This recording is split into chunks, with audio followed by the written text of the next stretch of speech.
What's up guys? This is RG Ricky Habagat. Welcome back to my channel. 1, 2, 3, come on!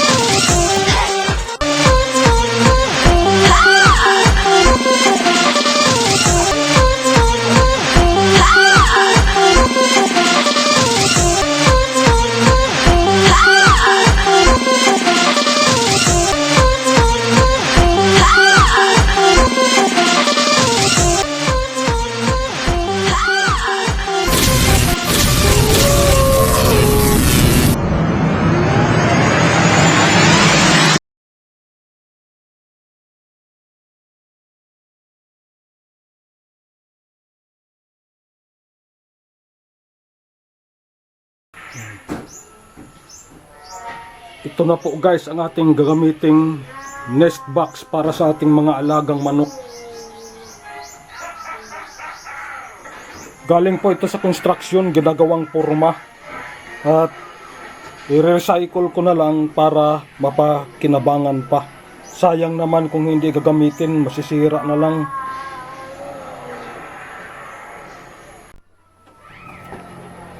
Tapos ko na po ito hinahati-hati para hindi na humaba pa ang ating video. Tara guys, umpisahan na natin. Let's go!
Ito na po guys, natapos na po ang ating nesting box. 5 division po ito guys, ang ating nesting box na ginawa. 1, 2, 3, 4, 5. 2 po ang ginawa ko nito guys. Nilagay ko na doon ng isa dahil may nangingitlog na. Sinasadya ko ito, may clearance dito para madaling ilinis. Dito i-exit ang mga dumi.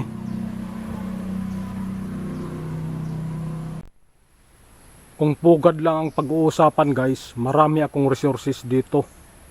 Isa na dito ang nipa, may nipaan kasi kami.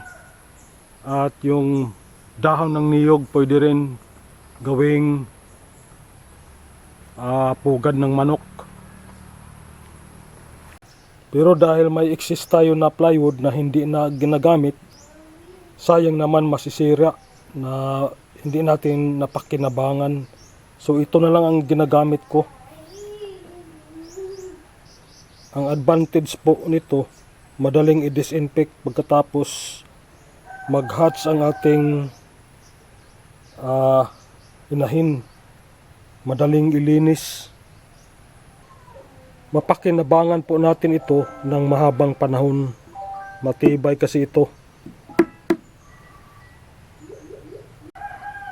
Tara guys, ilagay na natin ito para makapag-itlog ng ating mga manok.